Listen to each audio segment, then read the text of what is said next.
ಎಲ್ರಿಗೂ ನಮಸ್ಕಾರ. ಸ್ಟೂಡೆಂಟ್ಸ್ಗೆ ಒಂದು ರಿಕ್ವೆಸ್ಟ್ ಮಾಡೋದೇನಪ್ಪ ಅಂತಂದರೆ, ಇವತ್ತು ನಾವು ತುಂಬ ಹೋರಾಟ ಮಾಡಿದ್ದೀವಿ KS ಎಕ್ಸಾಮ್ ಪೋಸ್ಟ್ಪೋನ್ ಮಾಡಿ ಅಂತ. ನಾನು ಇವಾಗಲೂ CM ಸರ್ಗೆ ಮನವಿ ಮಾಡ್ಕೊತೀನಿ, ದಯವಿಟ್ಟು ಈ ಒಂದು ಎಕ್ಸಾಮ್ನ KS ಎಕ್ಸಾಮ್ನ ಪೋಸ್ಟ್ಪೋನ್ ಮಾಡಿ.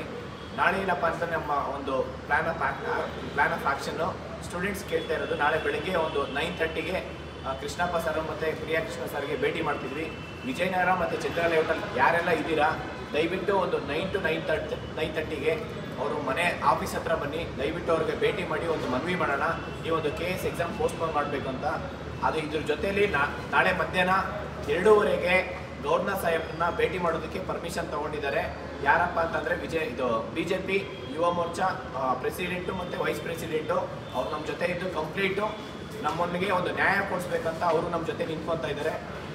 ಪ್ರೆಸಿಡೆಂಟ್ ಧೀರಜ್ ಮುನ್ರಾಜ್ ಅವರು ದೊಡ್ಡಬಳ್ಳಾಪುರದ MLA ಮತ್ತು ವೈಸ್ ಪ್ರೆಸಿಡೆಂಟು ಮಾಂತೇಶ್ ಗೌಡರು ಇಬ್ಬರು ನಮ್ಮ ಜೊತೆ ಸೇರಿಕೊಂಡು ಎಲ್ಲ ಸ್ಟೂಡೆಂಟ್ಸ್ ಕೇಳೋದೇನಪ್ಪ ಅಂದರೆ, ನಾಳೆ ಮಧ್ಯಾಹ್ನ 2:15ಗೆ ಗವರ್ನರ್ ಆಫೀಸ್ ಹತ್ರ ದಯವಿಟ್ಟು ಈ ಒಂದು ಎಕ್ಸಾಮ್ ಪೋಸ್ಟ್ಪೋನ್ ಮಾಡಬೇಕಂತ ನಾವೆಲ್ಲರೂ ಕೇಳ್ಕೊತಾ ಇದ್ದೀವಿ.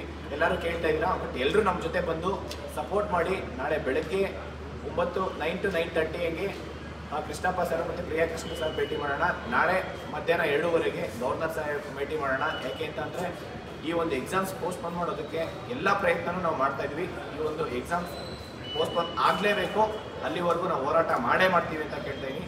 Thank you so much. ನಮಸ್ಕಾರ.